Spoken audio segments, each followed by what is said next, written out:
Eloise point of view. Kasalukuyan akong naglilinis nang tawagin ako ng aking amo.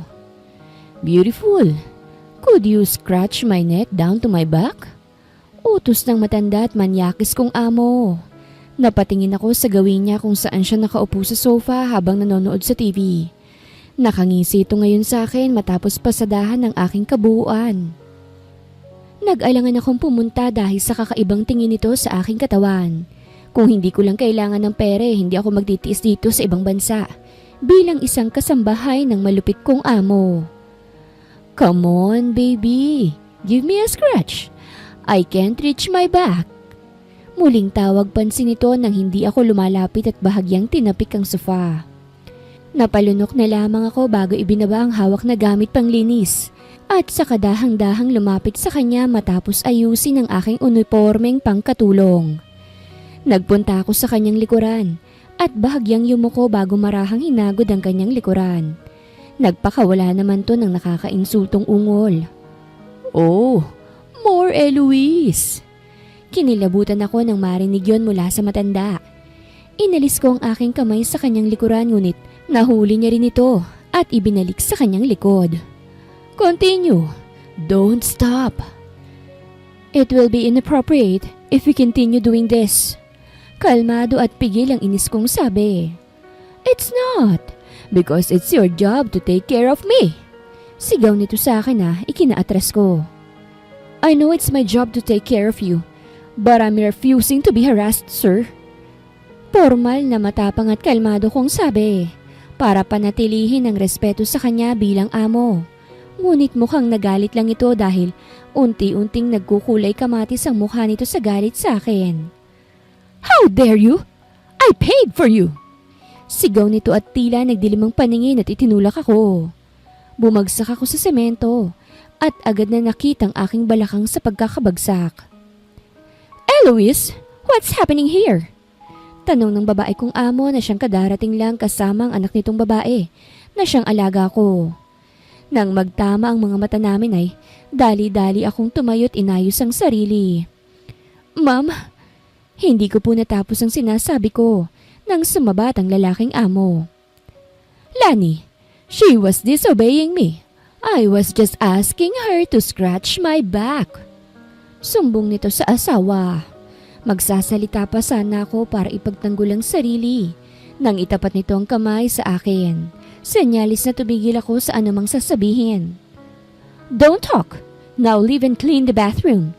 You have no right to talk back to us. You're just a maid here. Sigaw ng amo kong babae bago ko iniwan. Sumunod naman rito ang asawa niyang lalaki. Sumikip ang dibdib ko dahil sa paraan ng trato nila sa akin.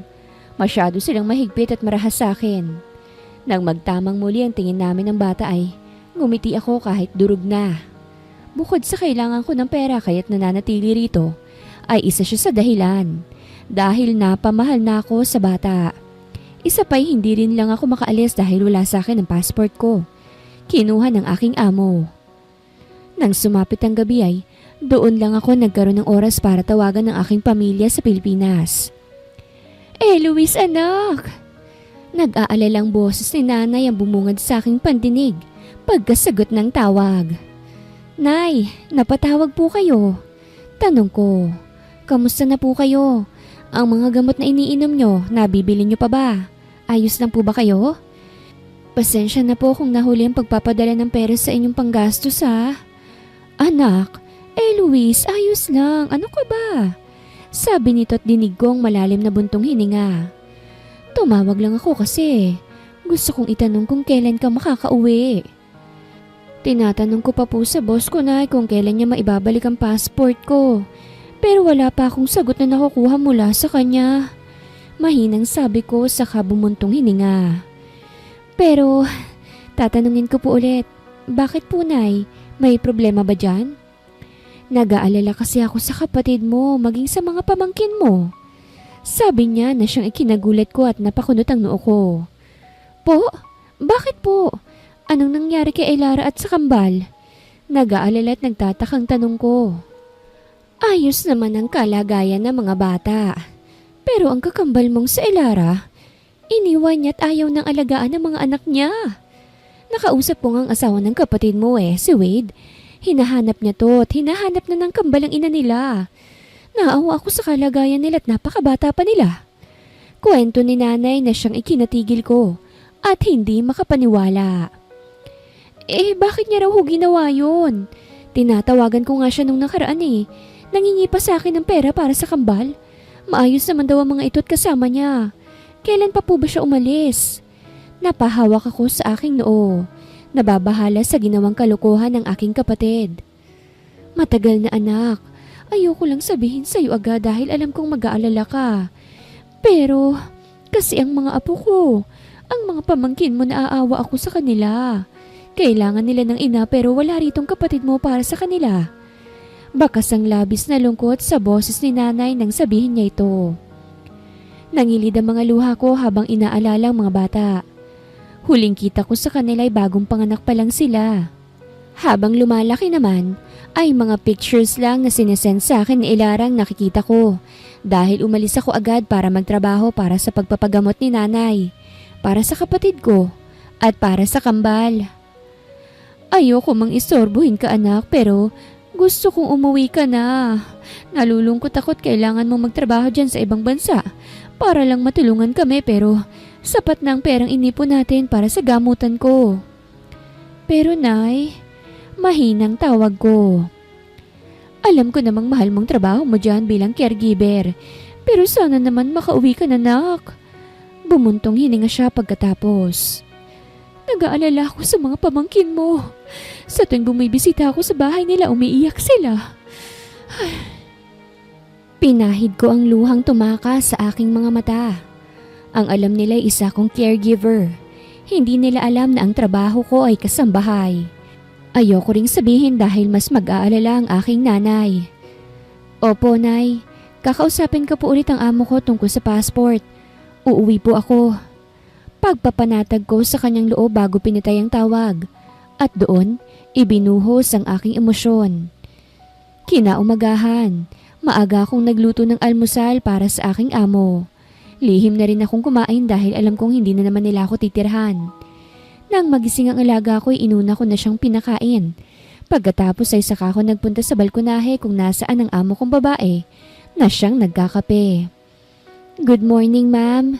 Magalang kong bate. Nilingon niya ako gamit ang masungit nitong tingin. What now, Eloise? What do you need? Malamig nitong tanong sa akin matapos akong taasan ng kilay. I'd like to follow up about my passport, ma'am. Mahinang sabi ko dahil sa kaba. My family had an emergency and I have to come home immediately. Here we go again. You can't go home. You have a contract with us. And you have to wait for the right time. Mataas na boses niyang sabi sa akin. Napayuko na lang ako. Magsasalita pa sana ako nang itapon niya sa akin ang natitirang kape. Mainit yun kaya't hindi ko maiwasang mapahiyaw sa sakit nang natapunan ng kamay ko. Clean that mess! Walang awang sabi nito bago ko iniwan. Walang tigil sa pagluha ang mga mata ko dahil sa hapdi at kadahilanang hindi ako pinayagan ng aking amo. Papaano na ang pamilya ko? Ang mga kambal. Kasalukuyan kong ginagamot ang aking sugat nang bumukas ang pinto ng aking kwarto. Sumilip doon ang alaga ko na siyang anak ng aking amo. Mabilis akong ngumiti nang makita siya. Hey, come here. Do you need anything? Mahinahon kong tanong. Are you okay, Nani Eloise? Mababang boses na tanong nito. Ngumiti ako bago tumango. I saw what my mother did. I'm so sorry for everything, Nani. You don't have to worry. I have something for you. Baby, I'm okay. Don't say sorry for them. Thank you. Nakangiti kong sabi sa kanya. By the way, what is it? Tukoy ko sa gusto niyang ibigay. May inilabas naman siya sa kanyang maliit na sling bag. Nang makita ko'y nanlaki ang mga mata ko. Oh, why do you have that? Gulat kong tanong, pagtukoy sa aking passport. I sneak into my mother's room and I took your passport. Go now, Nani Eloise, while they're gone. Nagmamadaling sabi nito sa akin. But How about you? Naluluhang tanong ko. They will look for my new nanny. I will be okay. I will miss you. Go now, nanny. Garalgal ang tinig na sabi ng bata sa akin. Umiiyak ko naman tong niyakap at panay ang pasasalamat ko sa kanya. Nang araw din ngayon ay tumakas ako at umuwi pabalik ng Pilipinas. Kasama ang kaibigan kong naghihintay sa akin para sabay kaming umuwi. Kalalabas ko lang ng airport nang tumawag ang aking kakambal na si Elara. Nasaan ka, Elara? Umuwi ka na. Mariing bungad ko sa kanya bago sumakay ng taxi. Oh, hi there my twin sister. Ayoko pa, saka na nagsasaya pa ako eh. Ikaw na bahala sa kambala. By the way, welcome home. Masiglang sabi nito sa kabilang linya na para bang lasing. Bakit ka ba umalis at iniwan ng pamilya mo? Malakas na boses kong tanong, hindi mapigilan ng inis sa kanya. Simple, pagod na ako sa kanila. Napakaingay at ang kukulit. Isa pa yung asawa kong walang pakinabang para sa akin. Para bang baliwala lang sa kanya ang pamilya nang sabihin yon. Paano mo nagagawang sabihin yan? You promised me, Elara, that you won't leave them no matter what. Halos mabitawan ko ang cellphone sa gigil sa kanya. Come on! Ikaw naman ang bahala sa kanila para sa akin, oh. Bye, my twin sister! Pagkatapos nun ay basta na lang ako nitong binabaan ng tawag. Napapikit ako ng mariin at napasabunot sa sariling buhok. Nang makauwi ako sa bahay, nakausap ko si nanay. Kailangan ka ng mga pamangkin mo, anak. Gumawa ka ng paraan para sa kanila. Pakikiusap ni nanay sa akin. Napatingin ako sa picture frame sa gilid. Naroroon ang picture namin ni Elara. Magkamukhang magkamukha kami. Walang pagkakaiba.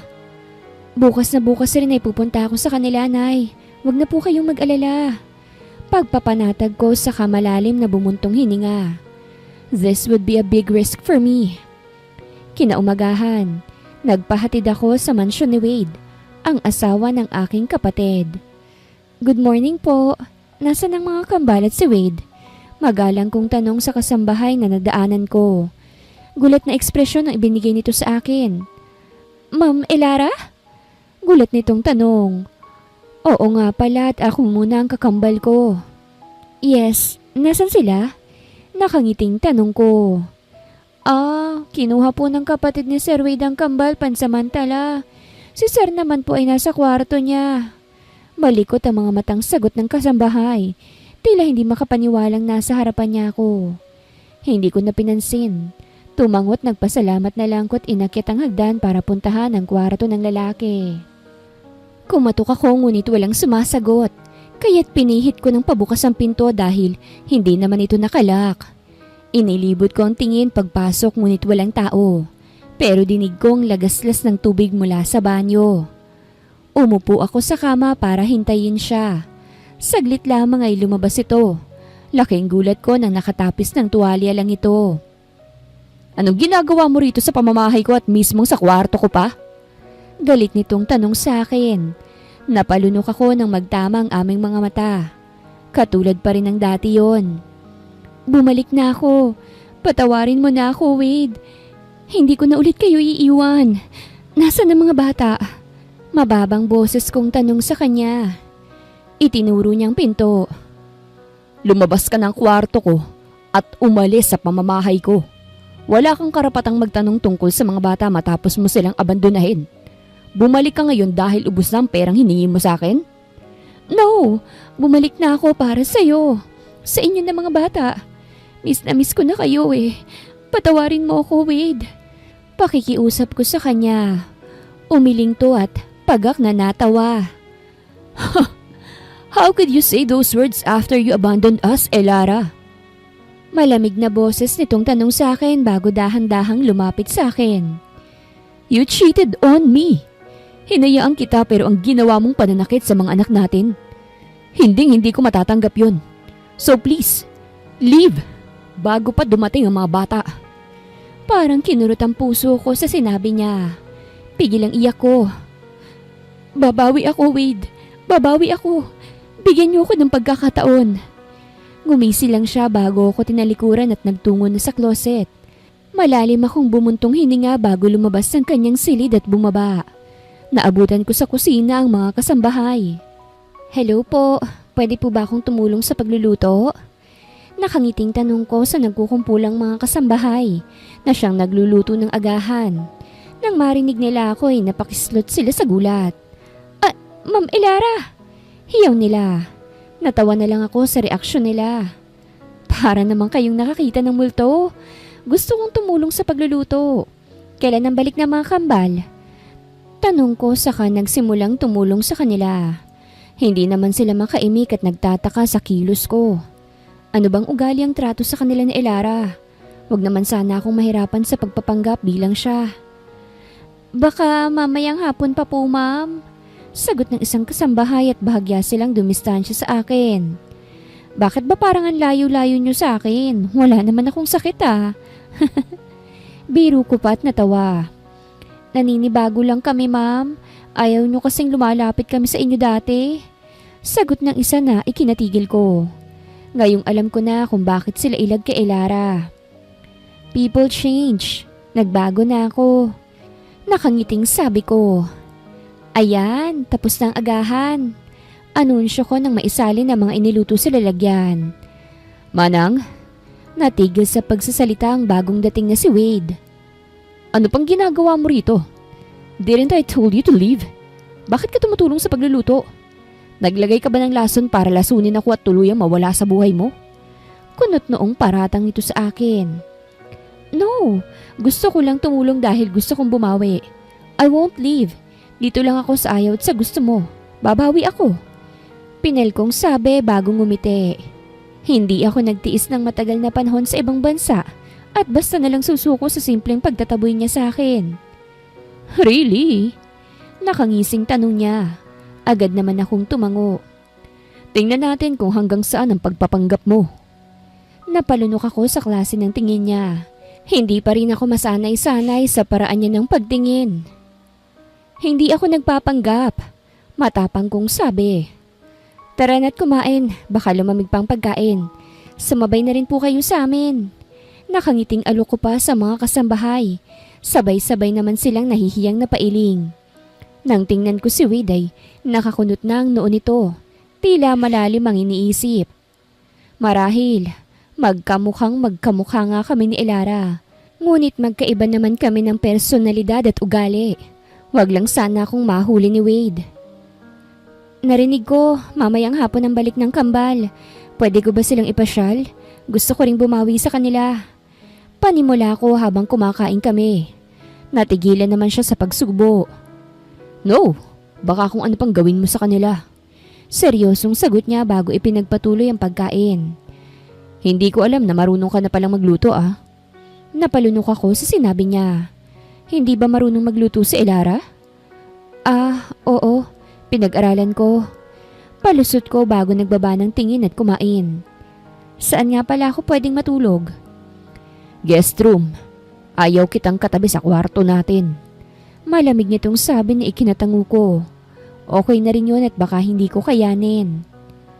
Kukunin ko sana yung mga damit ko sa kwarto Ayos lang ba? Tanong ko saka tinapos ang kinakain. Tumangulang naman ito. Kagaya ng paalam ko ay pumuslit ako sa kanilang silid ni Elara. Nahagip ng paningin ko ang wedding picture. Mapait akong napangiti nang maalala to. Halos mabitawan ko nang bumukas ang pinto. What are you doing? Akala ko ba kukunin mong damit mo? Seryosong tanong nito. Walang kangiti-ngiti. Malayo sa Wade na nasaksihan ko noon.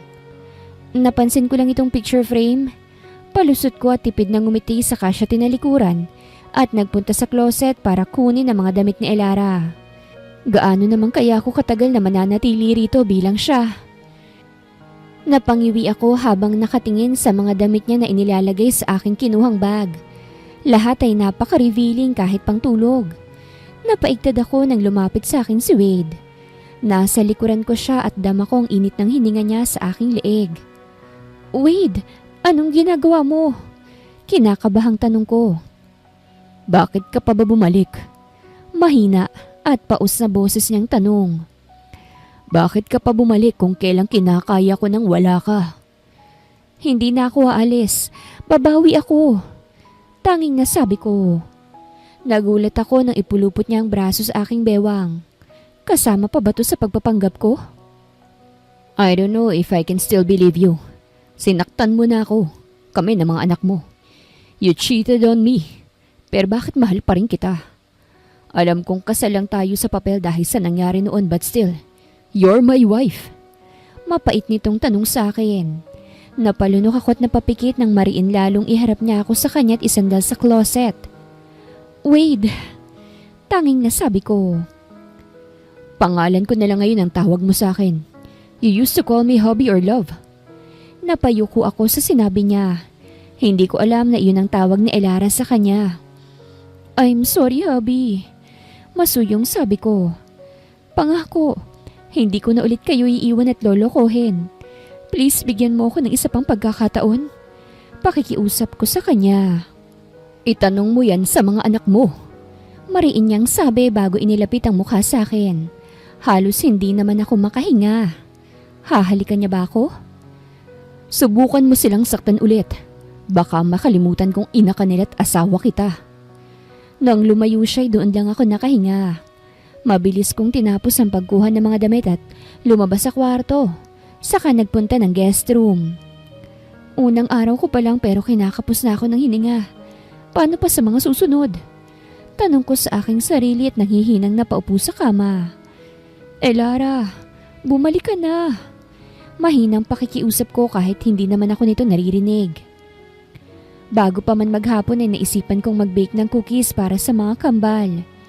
Naku ma'am, ano pong ginagawa niyo? Tanong sa akin ng isang kasambahay. Bala kong mag-bake ng cookies para sa mga anak ko. Nakangiting sagot ko at ipinagpatuloy ang ginagawa. Gusto ba nila ng ganito? Ay, paborito nila yan ma'am. Sagot ng kasambahay na ikinatangot ngiti ko. Sana nga'y talagang magustuhan nila. Nasasabik na akong makita sila. Saktong katatapos kong iluto ang mga cookies na ginawa ay inanunsyo ng kasambahay na dumating na raw ang mga bata. Hinatid ang driver ng kapatid ni Wade. Sabik akong lumabas ng kusina para salubungin sila. Sunny, Summer, mga anak! Bagamat nakangiti ay maluha-luha akong tawag sa kanila. Nang makita silang sabay at magkahawak kamay na naglalakad papasok ng mansyon. Tumakbo ko sa kanila papalapit. Ngunit natigilan ng dalawa at takot na tumingin sa akin. Huwag ka pong lalapit! Sigaw ni Summer sa akin. Nakalugay ang mahaba nitong buhok at ang mapulang labi ay nakanguso sa akin. Anong gagawin natin? Dinig kong bulong ng isang kambal na si Sunny sa kanyang kakambal. Itinago naman ito ni Summer sa likod. Mga anak, namiss kayo ni Mommy. Galit ba kayo sa akin? Mababang boses kong tanong sa kanila. Patawarin niyo si Mommy sa mga nagawa ko ha. Hindi ko na uulitin yun. Nagbago na ako. Hindi po. Sasaktan mo ulit si Sunny at papaluin kasi malakas siyang umiyak. Sigaw ni Summer sa akin bago ko itinulak at hinila ang kakambal saka sila tumakbo. Nilingon pa ako ni Sunny na ngayon ay naiiyak. Parang nadurog naman ang puso ko sa pinakita ng kambal. Ano bang ginawa ni Elara sa mga ito? At gano'n na lang ang takot ng dalawang bata. Hindi ko napigilan ang mga luha ko at wala itong paawat sa pagtulo. Ganun ang epekto ng ginawa mo sa mga bata. Ngayon, takot na sila sa'yo. Boses yun ni Wade mula sa aking likuran. Huminga ako ng malalim at mabilis na pinahid ang mga luha at hinarap siya. Babawi ako. Hindi ako susuko. Malakas ang loob kong sabi kahit pa mahirap. Bakit ka umiiyak? Ikaw ang may kasalanan kung bakit sila ganyan sa'yo. That's your consequences for hurting them. Seryosong sabi nito. Tumango naman ako. Papaano ka? Mapapatawad mo pa ba ako? Mababang boses kong tanong. Hindi ko alam. Sagot nito bago ako nilagpasan. By the way, I like your cookies. Hindi ko alam na marunong ka palang mag-bake. Papuri nito bago ko tuluyang nilagpasan na siyang ikinatigil ko at napakurap-kurap. Nagpunta ako sa kusina at naabutan ng kasambahay. Nagpunta ba rito si Wade? Tanong ko. Opo ma'am, tinikman niyo itong binik niyong cookies Abay nasarapan si sir. Ngingiti-ngiting sabi nito. Sa hindi naman malamang dahilan ay napangiti rin ako. Agad ring naalis ang tuwa sa naisip. Asawa siya ng kakambal ko. Kumuha ka na ng sayo. Pwede bang pakihatid to sa mga kambal? Huwag mo nalang sabihin gawa ko para hindi sila magalit. Magaan ang ngiting sabi ko. Sigurado po ba kayo, ma'am? Tanong niya. Tumango naman ako at sinenyasan siyang umalis na. Nang mainip ay nagpunta ako sa kwarto ng kambal at lihim silang sinisilip. Napangiti ako ng tahimik at masaya nilang kinakain ng ginawa kong cookies. Summer, I like this. Masarap. Ngumunguyang sabi ni Sunny habang nakatingin sa hawak na cookies. But don't tell it to her. Baka saktan ka niya ulit. Tumatangong sagot ni Summer sa kakambal. Napayuko na lang ako sa sagot nito. Sa kabilang banday masaya ako at matapang ito para sa kakambal.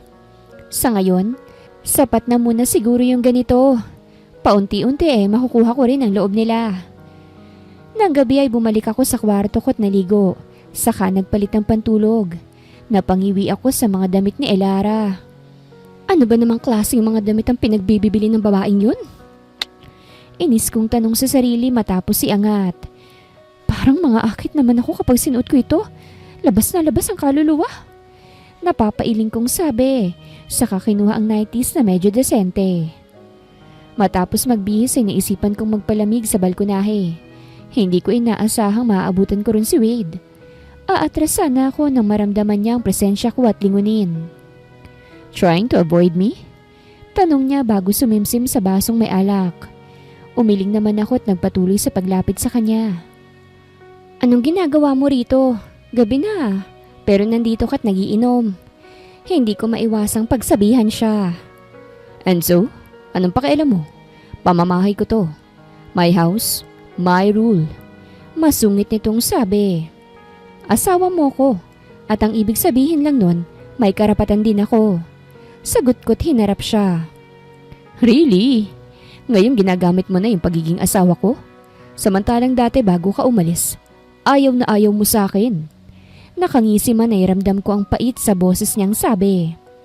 Dati yun, sinabi ko sa iyong nagbago na ako. Mababang boses kong sabi. Hindi na ako yung dating ako. Pinagsisihan ko na. Hindi pa rin ako naniniwala. Sabay inom niya sa natitirang laman ng baso. Papaano mo ako mapapaniwala? Sa paraang gusto mo. Sagot ko habang hindi maalis ang tingin sa mga mata niya. Sigurado ka ba? Sa paraang gusto ko? Mapanghamong tanong niya. Napailing na lang ako bago tumango.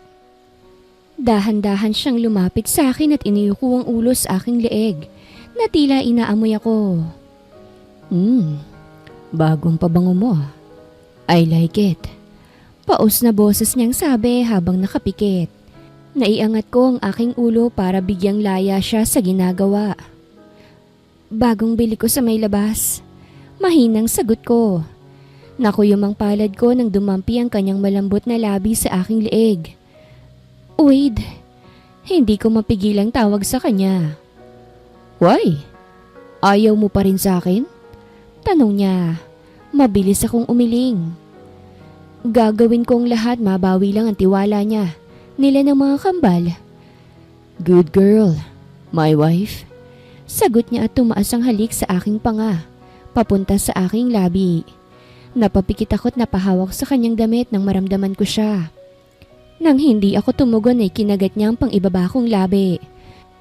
Kalaunan ay nadala ko sa mainit niyang halik at kusa siyang tinigon at nakipagsabayan sa kanyang ginagawa.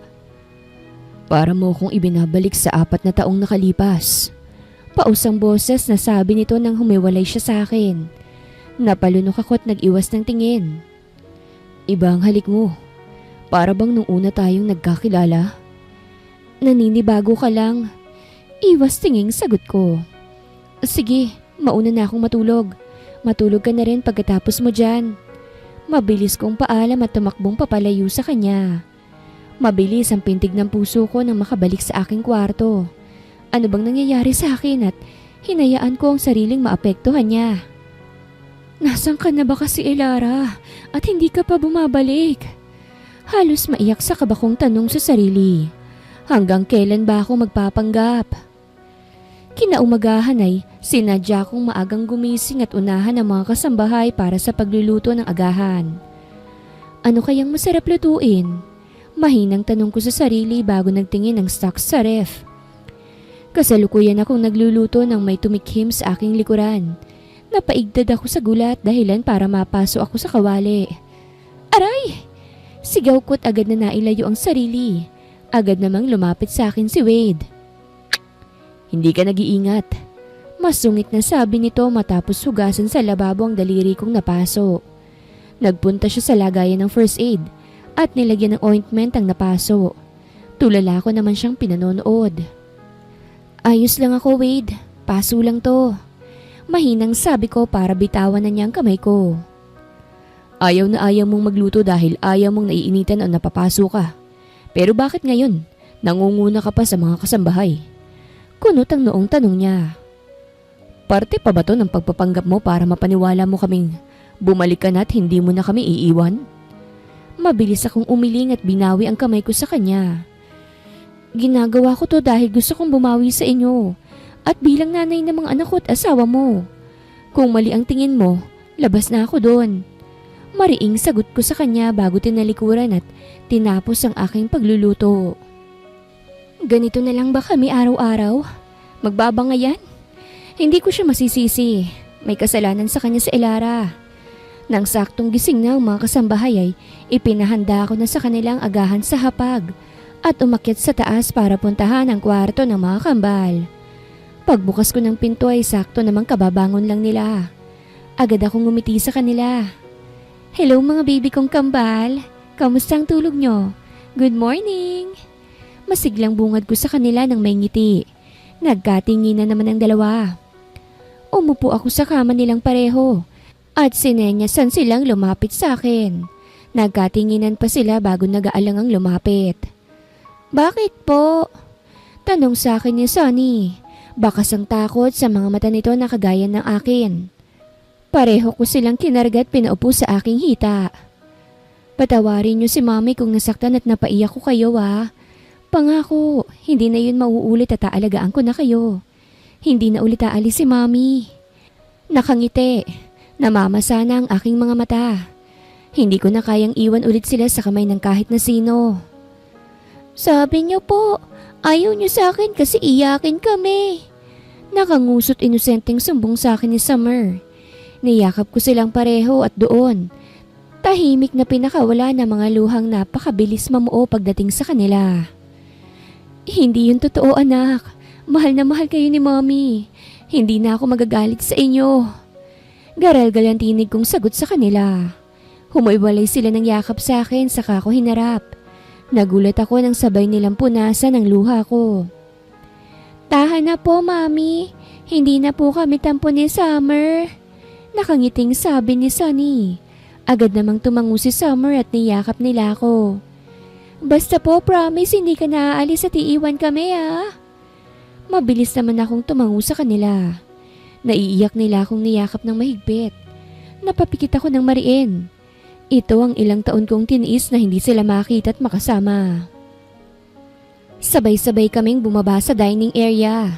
Naabutan namin si Wade na kasalukuyang nagkakape at nagbabasa ng dyaryo.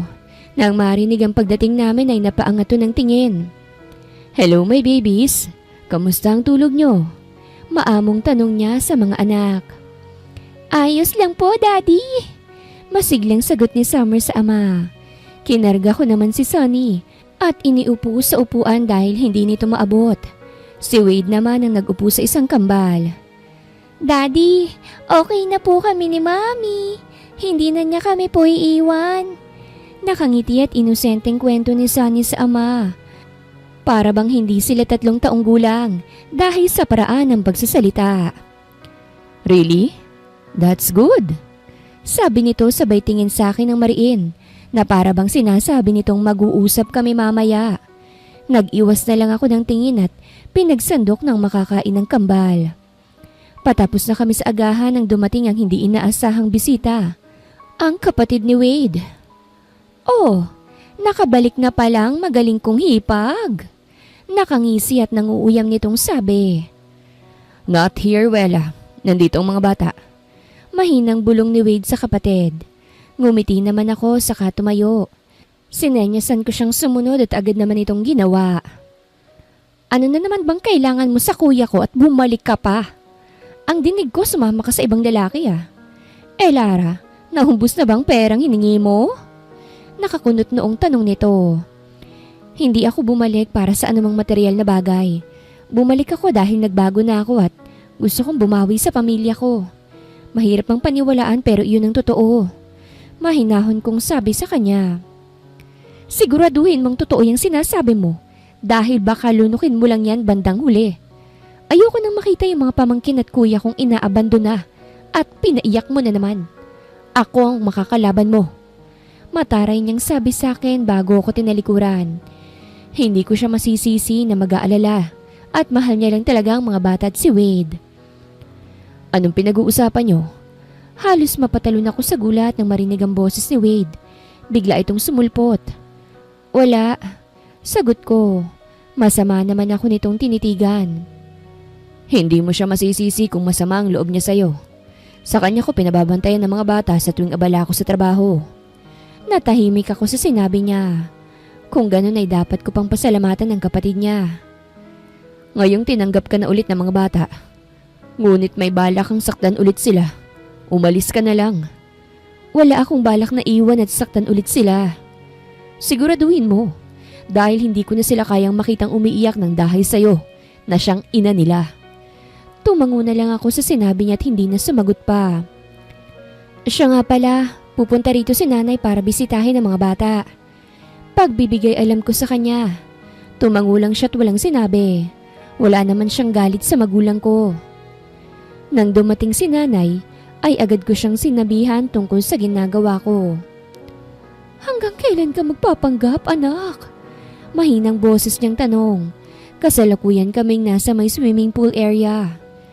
Hindi ko po alam, Nay. Hanggat kaya ko. At hanggat hindi pa nakakabalik si Elara. Sagot ko matapos tumingin-tingin sa paligid kung may tao ba. Anak, kailangan rin nilang malaman ng totoo. Kung sino ka ba talaga sa buhay nila. Pakikiusap sa akin ni nanay. Natahimik ako sa sinabi niya. Ano pong ginagawa niyo rito sa pool area? Nay, hinahanap kayo ng mga bata. Boses yun ni Wade. Kaya't otomatiko kaming natigilan ni nanay sa pag-uusap. Binibilinan ko lang itong asawa mo. At baka gumawa ng kalokohan na naman. Siya nga pala gusto kong hiramin ng mga apo ko at dalhin sila sa bahay. Umuwi rin kasi ang kuya ni Elara. Naroroon ang mga pinsan ng kambal. Palusot ni nanay at pasimple akong tinignan. Mukha namang nakumbinsi si Wade dahil tumango ito. O sige, mauna na muna ako ha. Paalam ni nanay. Akmang susunod na ako sa kanya nang hilahin ni Wade ang braso ko. Let's talk. Malamig nitong sabi. Lagi naman tayong nag-uusap ah. Alanganin kong sabi dahilan para makatanggap ako ng matalim na tingin mula sa kanya. Tungkol ba saan? Tanong ko na lang at nang hindi na siya magalit pa. About the twins' birthday. Seryosong sabi ko na ikinagulat ko. Birthday? Agad kong inalala ang buwan. July na pala next month at birthday na nila. Mag-aapat na taon na sila. Don't tell me you forgot their birthday. Salubong ang kilay niyang tanong. Mabilis naman akong umiling. Hindi. Nawala lang sa isip ko na sa susunod na buwan na. Anong plano? Tanong ko. Ito ang unang beses na makakasama ko sila sa kaarawan nila. Madalas kasi ay picture lang nilang pinapadala ni Elara. Magkakaroon ng children's party. Yun din ang request ng kambal. Sagot niya na ikinatangu-tangu ko. Dito nagaganapin? Tanong ko na tumango naman siya. Gusto kong tumulong sa pagluluto at pagpe-prepare. Sa pagkasabi ko, hindi ko na malayang napaatras na pala ako sa swimming pool at nawala ng balanse. Napahawak ako sa kanyang damit. Dahilan para maisama ko siya sa pagbagsak sa tubig. Ay! Tili ko at nagkanda ubo-ubo sa tubig na nainom. Kung si Elara ay marunong lumangoy, ako naman ay hindi. Wifey! Sigaw niya nang makitang nalulunod na ako. Lumangoy siya papunta sa akin at kinarga ko bago pinaupo sa poolside. Damn! Hindi ka talaga marunong mag-ingat! Galit niyang sabi sa akin. Ubo lang na isagot ko sa kanya. Tignan mo pa yung suot mo, napakanipis. Sita niya sa akin nang mapatingin ako sa sariling damit ay napapikit na lang ako nang makitang refleksyon ng suot kong pulang bra at panty. Ang nipis ng nighties na suot ko, lalo ngayong nabasa ito. Idagdag mo pang kulay puti. Sorry! Nahihiyang sabi ko't akmang tatayo nang idiin niya ako. Don't move, kukuha ko ng tuwalya. Hindi ka papasok sa loob ng ganyan. Makikita ka ng mga bata. Seryosong sabi niya bago umahon sa tubig at kumuha ng bathrobe at isinuot sa akin. Sa simpleng ginawa niya ay hindi naman mapakali ang puso ko sa pagtibok. Hindi pa rin yata ito nakakalimot sa nakaraan. Nadatnan namin sa sala ang mga bata kasama si nanay. Nang makita kami ay namilog ang inosente nilang mga mata. Mommy! Daddy! Bakit hindi niyo po kami sinama ni Summer sa swimming? Nakangusong tanong ni Sonny. Nagkatinginan kami ni Wade at sabay ring nag-iwas ng tingin. Sa susunod anak, sagot ni Wade at saka hinila akong paakyat. Nagulat ako nang huminto kami sa tapat ng kwarto niya, sa kwarto naming mag-asawa. Bakit dito tayo? Sa guest room ang kwarto ko. Pagpapaalala ko sa kanya. Huwag ka nang maraming tanong, just go to the bathroom. Inis niyang sabi at hindi makatingin sa akin. Sumunod na lang ako para hindi na kami magtalo. Binilisan kong maligo at lumabas na tanging bathrobe lang ang takip sa katawan. Nadatnan ko siyang nakaupo sa kama. Paglabas ko ay natigil sa aking katawan ang kanyang tingin. Bakit? Tanong ko at bahagyang nakaramdam ng pagkailang. Napaisip lang ako. Sabi niya, matapos ay tumayo at lumapit sa akin. Matagal na rin simula nang huli nating gawin yun. Napalunok ako sa kanyang sinabi. Ano bang sinasabi mo? Kinakabahang tanong ko bago natawa ng alanganin. You know what I mean, Elara. Mababang boses niyang sabi. Ang mga matay malamlam na nakatitig sa akin at ganun rin ako sa kanya. Hindi ko magawang alisin ang titig ko sa mga mata niya. Kahit unti-unti na niyang inaalis sa pagkakatali ang roba na suot ko. Ano bang gagawin ko? Anong sasabihin ko? Itutulak ko ba siya? 4 na taon. Halos maglilimang taon na ang nakalipas simula nang gawin ko ang bagay na ito. Hanggang sa tuluyang malaglag sa sahig ang suot kong bathrobe at marahan niyang haplusin ang aking balikat. I missed you. Mahinang bulong niya sa akin matapos pasadahan ang aking hubad na katawan. Natigilan siya nang mapatitig sa peklet ko sa aking tagiliran. Anong nangyari dito? Tanong niya habang hawak ang peklet ko sa aking balat. Yun ang peklat mula sa pagkakapaso na ginawa ng aking amo sa akin noon. Wala yan. Nasagi ko lang yung plancha dati. Pagsisinungaling ko.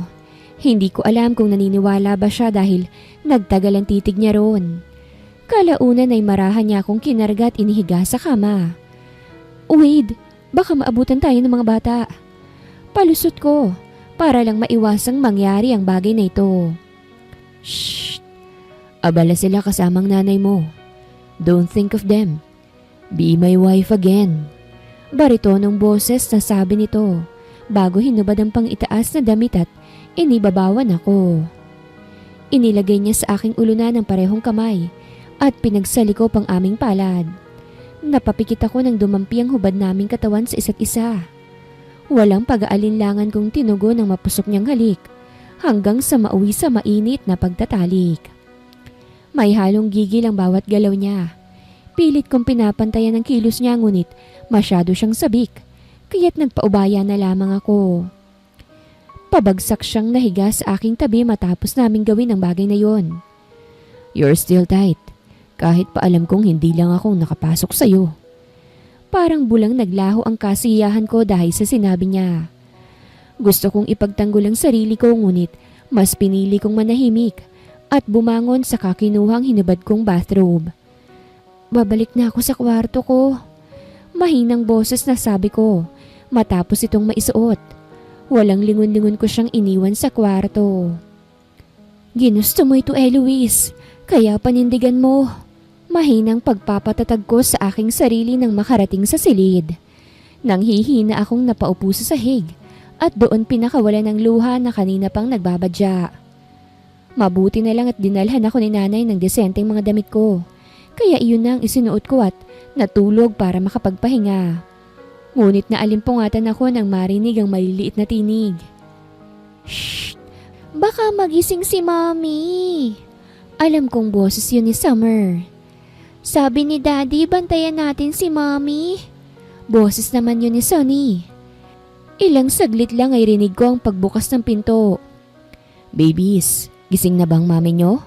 Boses yun ni Wade. Pinakiramdaman ko ang sarili at doon ko napagtantong mainit ako. Punta na kayo kay lola nyo. Ako nang bahala sa mami nyo. Huwag pasaway, okay? Pagbalik nyo magaling ng mami nyo. Kalmadong paliwanag ni Wade sa mga bata. Nanatili naman akong nakapikit. Okay, Daddy. Sabihin mo na lang po kay Mami na umalis na kami kapag nagising. Paalam na mga kambal at dinig kong pagbukas-sara ng pinto. Pwede mo nang imulat ang mga mata mo. I know you're awake. Dinig kong sabi niya kaya't iminulat ko na ang mga mata. Umupo naman siya sa aking tabi. May dala siyang soup. Mabuti na lang at pinuntahan ka ng mga bata dito sa kwarto mo. Nilalagnat ka. I didn't know that.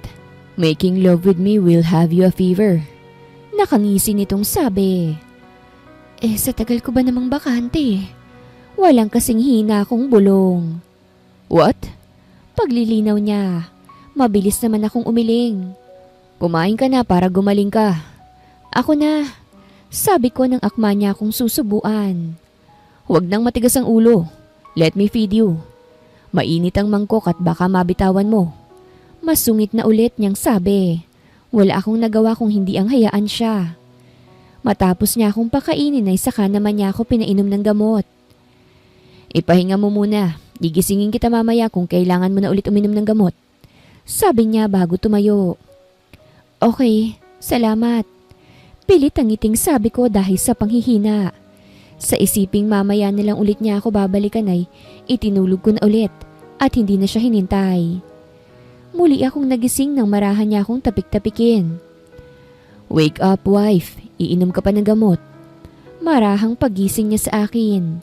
Iminulat ko naman ang mga mata at tinanggap ang gamot na ibinigay niya at saka ininom at muling bumalik sa pagtulog. Akala ko pagkatapos nun ay umalis na siya ngunit kinaumagahan nang magising ako at maayos ang pakiramdam ay nasa tabi ko siya at mahimbing na natutulog. Salamat. Mahina akong sabi sa kanya habang nakatitig sa gwapo at maamo niyang mukha habang natutulog. Napakagwapo mo pa rin talaga. Hindi ko mapigilang sabihin nang tumigil ang mata ko sa kanyang mapupulang labi. I know that. Hindi mo na kailangang ipaalala. Nagulat ako nang bigla siyang nagsalita ngunit nanatiling pikit ang mga mata. Kung gusto mo akong halikan, you don't have to stare at my lips. Halikan mo na ako. Sabi niya't nagmulat ng mga mata. Ang yabang? Napapailing kong parinig sa kanya't bahagyang lumayo. May maipagmamayabang naman talaga ako. Thanks to my genes na namanan ng mga anak natin. Mayabang nitong sabi at bumangon. Talaga?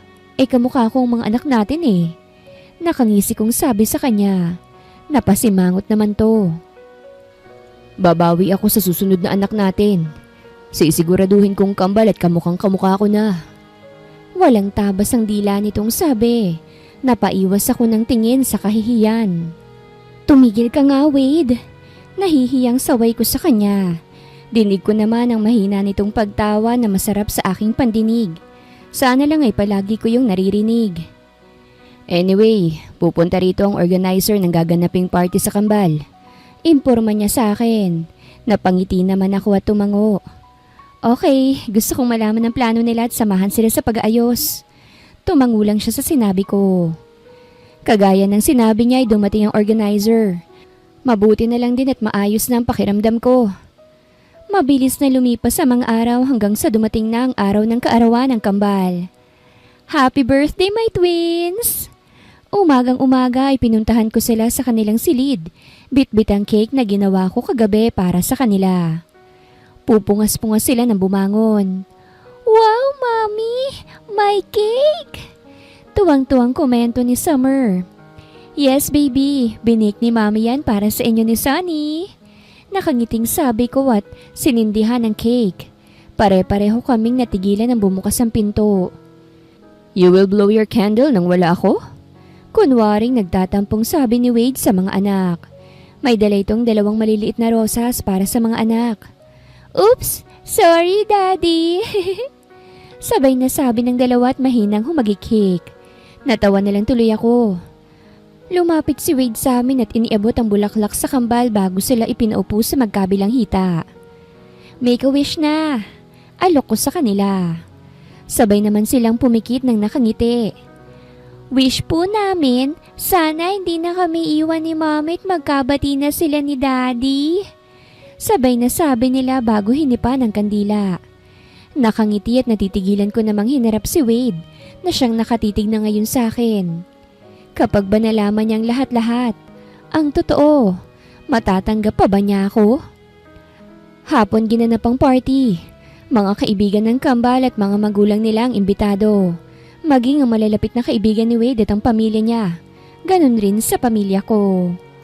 Wow! Ang pretty naman ng mga anak ko. Nangingiting papuri ko sa kanila habang titig na titig sa kanila. Because you're pretty too, Mommy. Sagot ni Summer sa akin. Sabay ko naman silang niyakap. Enjoy your party, babies. I love you. Masiglang sabi ko sa kanila at pinakawala na sila. Thank you, Mommy. We love you too. Masiglang sagot nila bago nagpaalam at lumapit sa mga kaibigan. Lumalaki na sila. Napatingin ako kay Wade na siyang kalalapit lang sa akin. Ang bilis ng panahon, hindi ko man lang nasulit na kasama sila. Mahina ang huli kong sinabi. Thank you for coming back. Sabi nito na hindi ko naman inaasahan. No, ako ngang dapat magpasalamat dahil tinanggap mo ulit ako. Ito na ang huling chance mo. Sa oras na sayangin mo, wala ka nang babalikan. Biglang seryoso niyang sabi. Napalunok ako at tumango. Alam ko, at salamat din dahil noong panahong wala ako, nandyan ka para sa mga bata. Wala akong choice. Anak ko sila at mahal na mahal ko sila. Mariing sabi niya. Tumango na lang ako at nag-iwas tingin dahil iniiwasan kong magkatagpo ang mga mata namin. Akala ko maayos ng lahat at matiwasay na may iraraos ang birthday ng mga bata. Ngunit nang patapos na ang party ay dumating ang taong hindi ko inaasahan. Lara? Patanong kong tawag sa kanya nang makita siyang pumasok ng mansyon. Sakto namang nasa kwarto na ang mga bata at nagpapahinga. Samantalang naiwan kaming matatanda at nagkakatuwaan pa sa baba. Oh! Hello, my twin sister Eloise. Namiss mo ba ang maganda mong kakambal? Nakangisi niyang tanong. Medyo may tama ng alak. Dahan-dahan naman akong napatingin kay Wade na gulong-gulo ang ekspresyon. Anong ibig sabihin nito? Tila kulog na boses nitong tanong. Ang lahat ay natahimik. Walang magawang magsalita dahil sa tensyon. Oops! Hi, hubby! Andyan ka pala? Kunwaring kinikilig na sabi ni Elara. Oh, no! Hubby ka pala ni Eloise dahil kayo ay kinasal. Hagik-hik nito na siyang ikinapikit ko dahil sa revelasyon niya. Nagpapalit-palit ang tingin sa amin ni Wade. Damn! Anong nangyayari? Naguguluhan na ako. Halos mapasabunod sa sariling tanong nito at napatingin sa akin. Sino ka? At sino to? Tanong niya matapos pagsalita ng tingin sa amin ng kakambal ko. Wade, I'm sorry. Basag ang boses kong sabi sa kanya. Hindi ako si Elara. Kung hindi siya.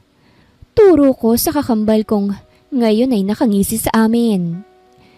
Hindi siyang ina ng mga anak mo at ang taong pinakasalan mo pero ginamit kong pangalan niya pagkatapos ay umalis ako.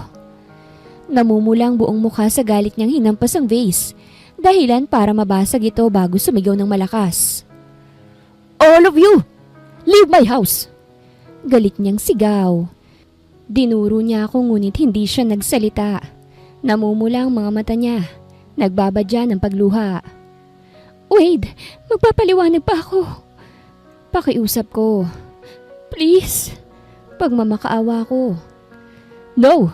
Leave now! Galit nitong sigaw na halos ikatalon ko sa gulat. Hindi ko magawang kumilos at mabuti na lang. Inalalayan ako ng aking kuya paalis sa lugar na yon. Pagkarating sa bahay ay umiiyak kong sinampal sa Elara. Ano bang problema mo? Sigaw ko sa kanya. Umalis ka nang walang pasabi sa akin. Akala ko maayos ang lahat habang wala ako. Nagtrabaho ko sa abroad bilang OFW para sa'yo, kay nanay at sa kambal. Pinakiusapan kitang bantayan at alagaan sila dahil hindi pa ako handa. At napakalaki ng responsibilidad ko pero anong ginawa mo, Elara? Sinaktan at iniwan mo lang sila. Sigaw ko at napahagulgol. At kasalanan ko ngayon ang lahat? Gusto ko lang naman ng kalayaan dahil sawa na ako sa pamilya na dapat ay sayo. Sigaw niyang pabalik sa akin. Nang hihina akong napaupo na agad naman akong inalalayan ni nanay. Kalayaan! Ni minsan hindi ko naisip yan para sa sarili ko. Dahil kayo ang iniisip ko. Nagpakahirap ako sa ibang bansa bilang kasambahay. Dahil kailangan nyo ng pera. Akala nyo caregiver ako? Hindi. Hindi ko sinabi dahil alam kong mag-aalala kayo. Tiniis kong pagmamaltrato nila sa akin para lang may maipadalang pera sa inyo. At ang tanging hinihiling ko lang ay ang mga anak ko na pinagkatiwala ko sa iyo. Dahil maaga akong nagkapamilya. Dahil sa isang pagkakamali. At hindi ako handa roon.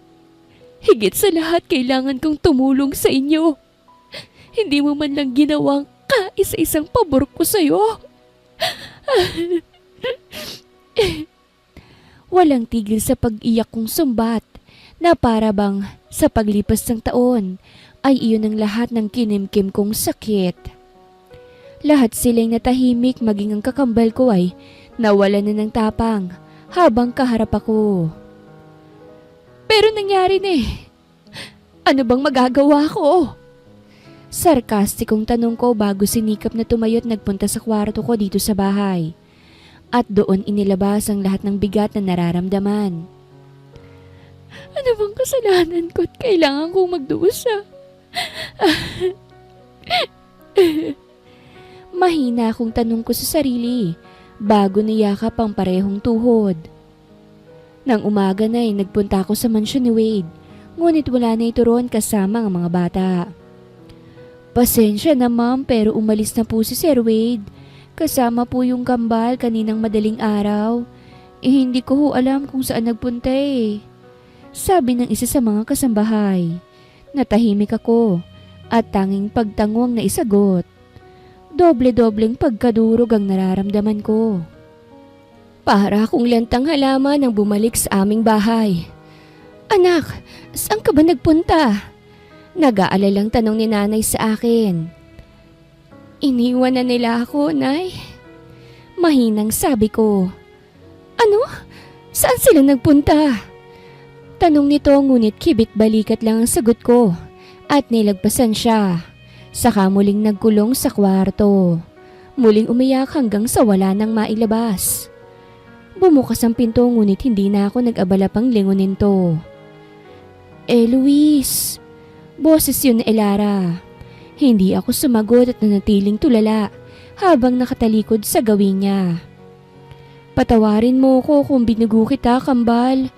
At kung naging makasarili ako. Masyado kasi akong nilamon ng pagiging ganid ko sa pera at kalayaan eh. Dumating sa punto na minsan kong nasaktan ng mga anak mo. Pero hindi ko yun sinasadya. Umalis ako at iniwan sila dahil natatakot na ako baka masaktan ko uli sila. At gusto ko nang tumakas sa kanila. Napakuyumang palad ko sa paliwanag niya. Mas masakit pala kung marinig mo sa mismong taong nanakit sa mga anak mo ang kasalanan nito. Pangako Luis, babawi ako sa'yo. Aayusin kong pamilya mo. Hahanapin ko sila para sa'yo. Mahal kita, kambal. Sana naman mapatawad mo pa ako. Huling sabi niya bago tumayo't iniwan akong mag-isa. Pinahid ko ang aking luha nang tuluyan siyang umalis. 1 linggo na ang lumipas. Wala pa rin akong balita sa mga mag-ama ko. Maging kay Elara na basta na lang naglaho pagkatapos akong kausapin. Nay, kahit anong gawin ko wala talaga. Ayaw na talaga ni Wade at desidido siyang ilayo ang mga anak namin sa akin. Mas mabuti nga sigurong bumalik na ako sa ibang bansa at tapusin ang kontrata ko sa amo ko bilang kasambahay. Nakapagdesisyon na ako para kahit papaano mabawasan ang sakit at maibaling ko ang atensyon ko sa ibang bagay. Sigurado ka ba anak? Hindi ba't sinasaktan ka nila roon? Nag-aalalang tanong sa akin ni nanay. Tipid naman akong ngumiti. May alaga po ako doon nanay. Matanda ng ilang taon sa mga anak ko. Siguro naghihintay na sa akin ang batang yon. Siya nga ang dahilan kung bakit ako nakauwi eh. Pagkukwento ko sa batang inaalagaan ko. Kung anong desisyon mo anak, at kung hindi na kita mapipigilan, doon na rin ako. Walang magawang sabi ni nanay sa akin. Wade's point of view. Matapos ang gabing yun, ay napagdesisyonan kong umalis ng mansyon kasama ang mga anak ko't ilayo sa kanilang ina. Masyadong magulong sitwasyon at ayokong madamay sila dahil maging ako'y naguguluhan sa mga nangyayari. Daddy, nasan po si Mommy? Nagbaba ako ng tingin nang marinig ang tanong ng anak kong si Sonny. Nasa malayo baby, may work. Pagsisinungaling ko. Hindi nila alam ang tungkol sa nangyari at wala akong balak sabihin dahil masyado pa silang mga bata. Babalik pa po ba siya? Tanong muli nito sa akin. Yumuko ako at pinantayan siya. Babalik pa siya. Maliit ang ngiting sabi ko kahit pa mismong sarili ko ay hindi sigurado kung handa pa ba akong pabalikin siya. Okay po, Daddy. Pakisabi po kay Mommy, miss na namin siya ni Sunny. Nakangiti at bibong sabi ng anak ko. Tumango na lang ako rito sa kamalalim na napabuntong hininga nang umalis na ito. May nag-doorbell. Hudyat na may tao sa labas. Napakunot ang noo ko nang maisip na wala naman akong iniimbitahang pumunta rito sa kondo ko. Pagkabukas ko ng pinto ay nagsalubong ang kilay ko nang makita ang taong iniiwasan ko. Wait! Sigaw nito na akmang isasara ko ng pinto. Ako to, si Elara, ang nagpanggap mong asawa sa matagal na panahon. Anong kailangan mo? Malamig kong tanong. Gusto ko sanang makausap ka tungkol sa nangyari. Please, hayaan mo naman akong kausapin ka. Halos mahigit 1 linggo kitang hinahanap. Pagmamakaawa nito sa akin. Napabuntong hininga ako saka tumango. Wag dito, sa baba tayo. May coffee shop doon. Baka marinig tayo ng mga bata rito. Tumango naman siya sa sinabi ko. Wade, hindi na ako magpapaligoy-ligoy pa.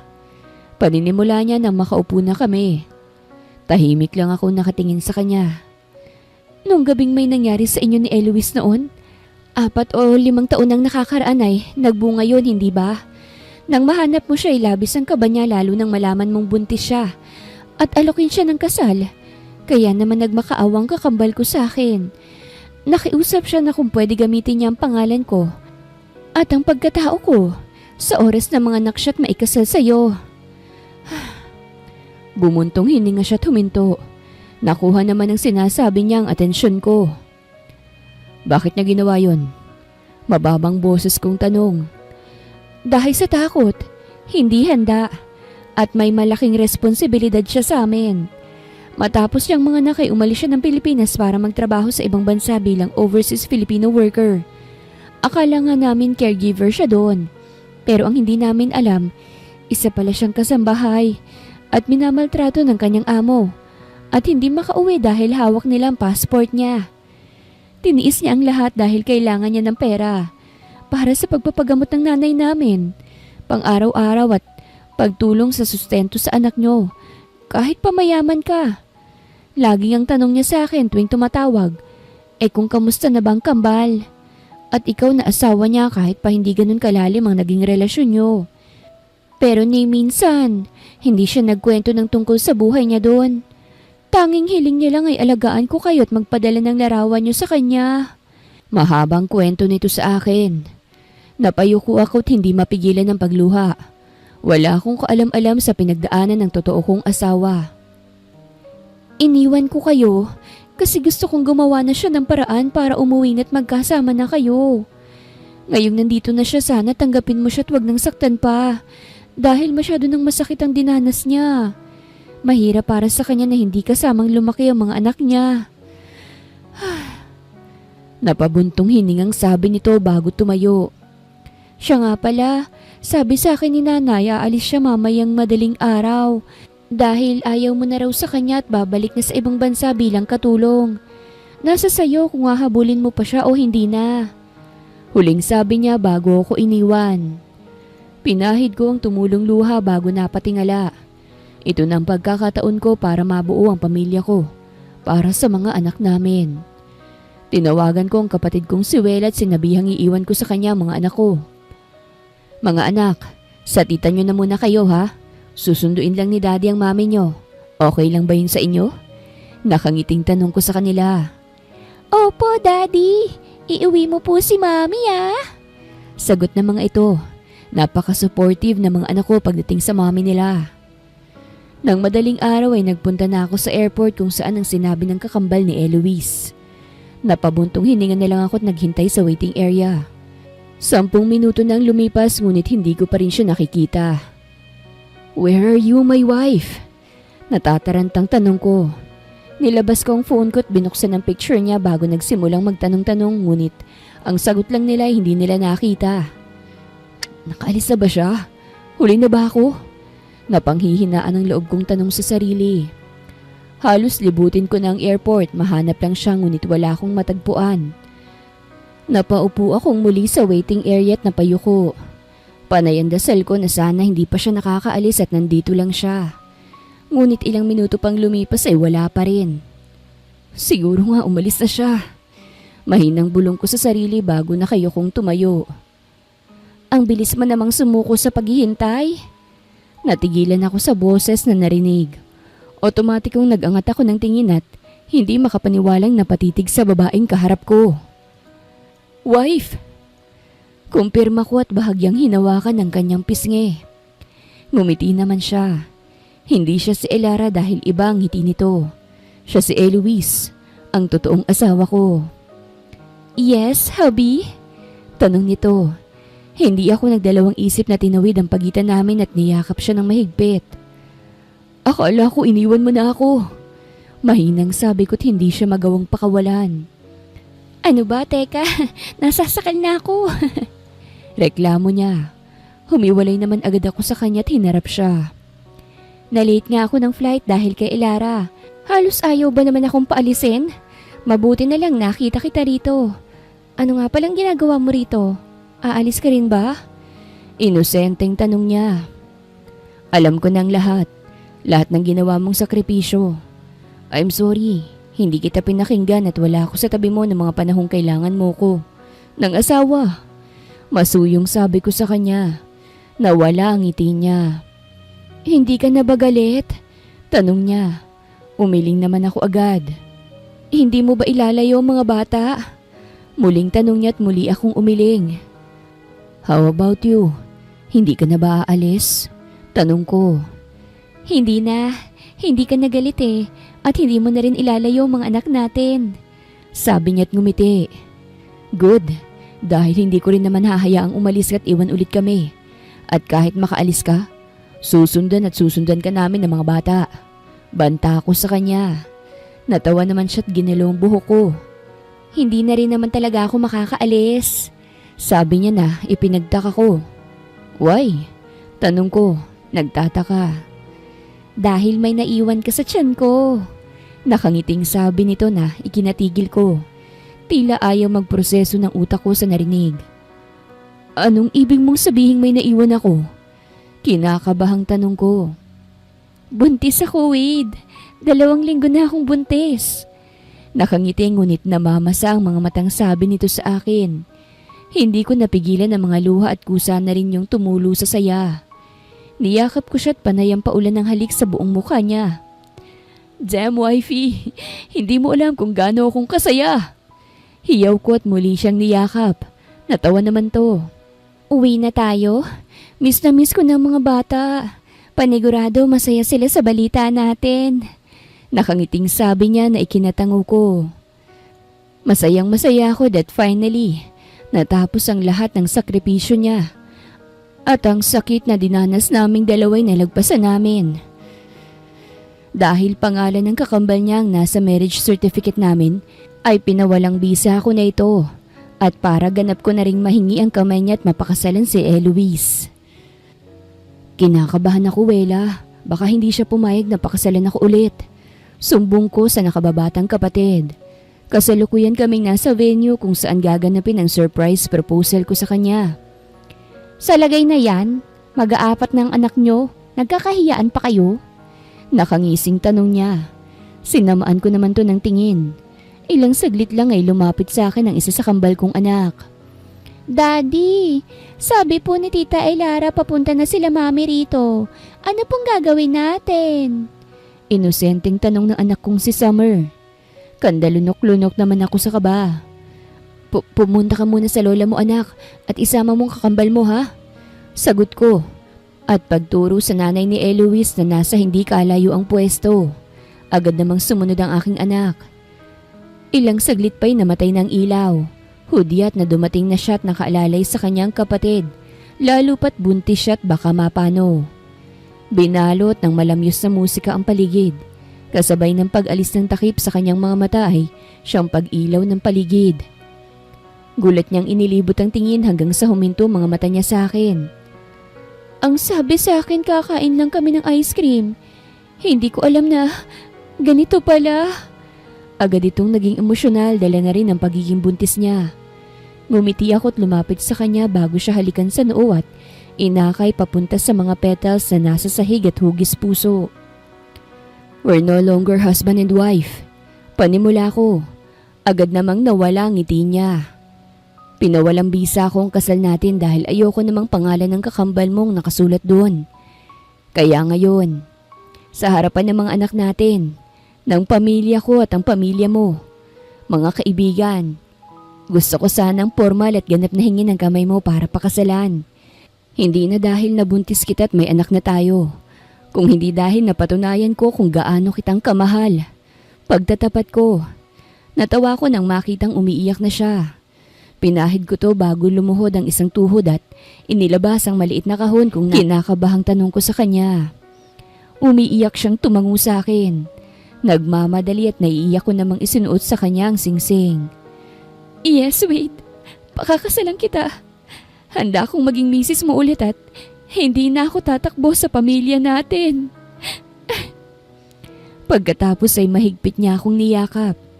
Naghiyawan naman ang mga taong saksi sa labis na tuwa, lalo na ang kambal naming anak. Marami mang pagsubok ang kakaharapin sa buhay.